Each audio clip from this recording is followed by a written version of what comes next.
Beautiful people, it's me, Pamela, on my YouTube.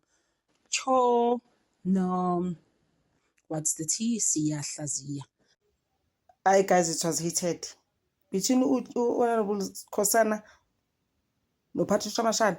Hayi deyanto hayi bekuthuthwana literally uPatricia Mashana wathi lalela, I'm not backing down pa ukhuluma uzokhathala, I don't care. No, she's actually a strong woman. Uyimbokodo straight to Patricia Mashana, guys. She's just like also like yazi unjani Patricia Mashana, she has reached a point where she's just like whatever, like kubona leyo nto.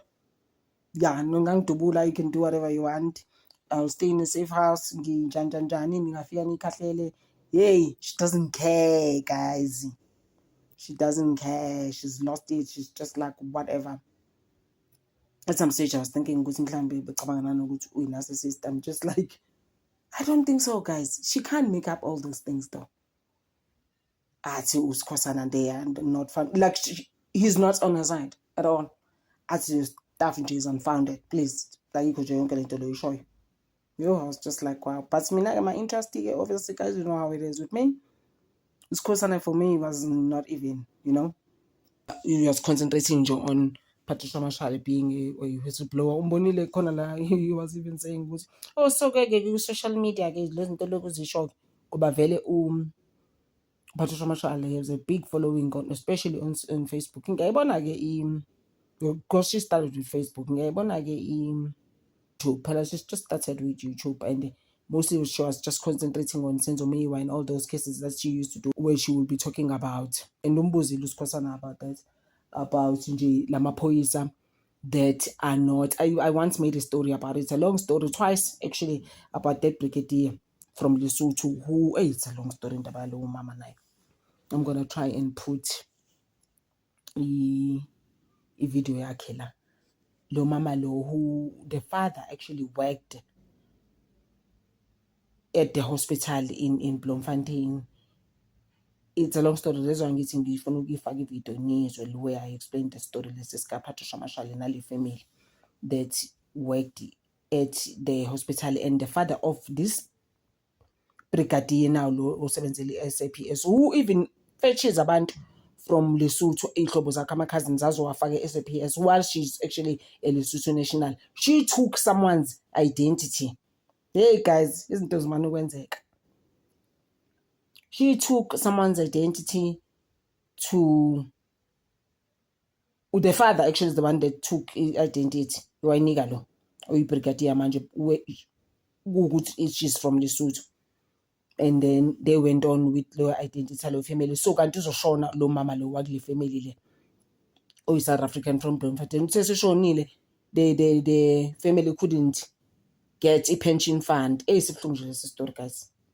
Couldn't get the pension fund yalo mama cause usisilo oyibrigadier ubaba wakho wathatha identity yalabo abashonile ngithi wayinika lo ngapha. And the whole thing yamaphoyisa ukuthi when you apply, your personal number is there yonke into, but mase kufanele usebenze vele kuthiwa unfit because they're going to take your personal number and give it to someone else. And the whole thing ukuthi there is a lot of ghosts, subs that are paid. Esingabazi ukuthi bapi. And I mark my words. General CB noma ngathiwa nami into the unfounded, I don't care. But General CB who involved in lezo zinto. Guys, asiyeke, that's another story for another day, because yazi ukuthi ngithini. Ziningi into zaPatricia.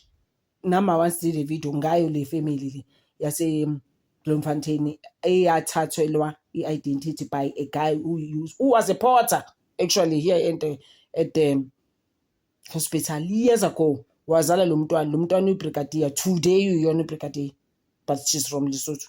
Usikhosana kube semphikisa leso story, and she's very passionate about that story. Patricia Mashale, you must never ask her about this. Also, yabona namaphoyisa and the corruption inside the police force and the personal numbers that are given to other people.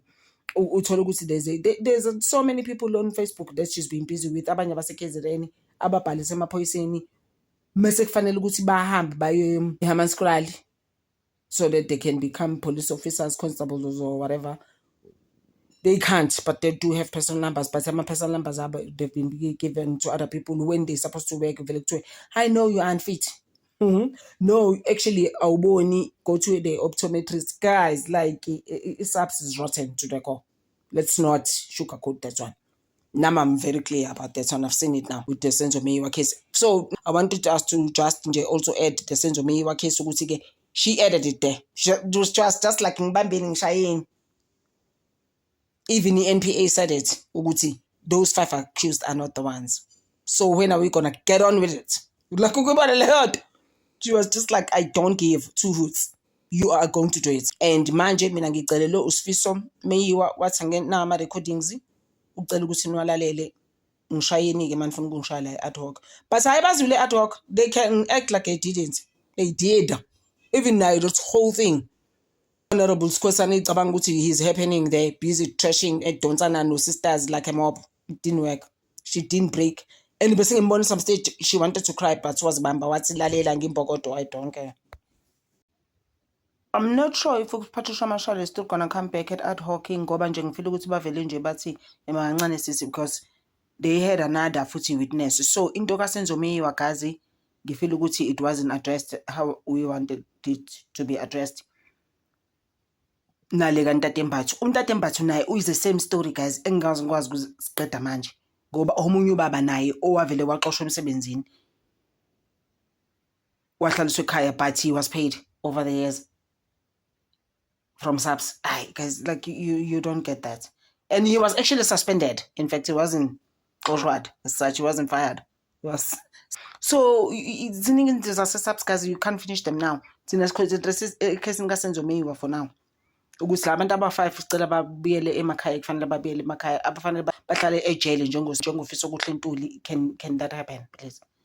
Abanye bakhokhelwe state because really now this is hogwash. We are actually tired now of this.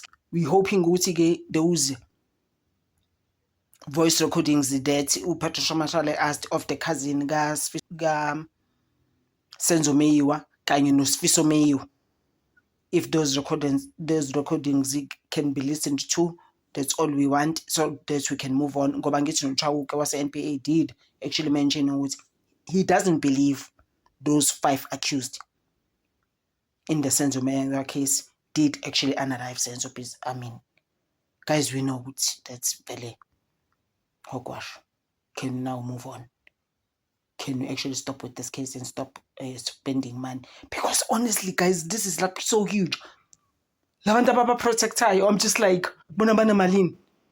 If no, Ramaphosa is just looking at them. Like, please, you've gotten away with it. Really? Hi guys, so listen, thank you so much for today, guys. For always supporting this channel. I'm hopeful ukuthi kusasa i-witness ize guys, after i-witness. Hey, idoje umnisi ngenye indlela engayi-understand. I don't want to say much around the witness because like I said, guys, into ama-witnesses iya frustrator. Especially as defense, it's very, very frustrating because it feels like they're scared of the investigators, you know who. So thank you so much, guys, and turn that over. I sent two voice recordings to Mr. Ramano from Mr. Sifiso Meyiwa relating to the Senzo Meyiwa case. They asked me to request the committee to please play those voice notes because in one of the voice recordings is his cousin with Advocate Chauke, who's now in the Nkabinde inquiry, where Advocate Chauke in 2019 admitted that the NPA doesn't believe that the people who are currently on trial for the Senzo Meyiwa murder is the right people.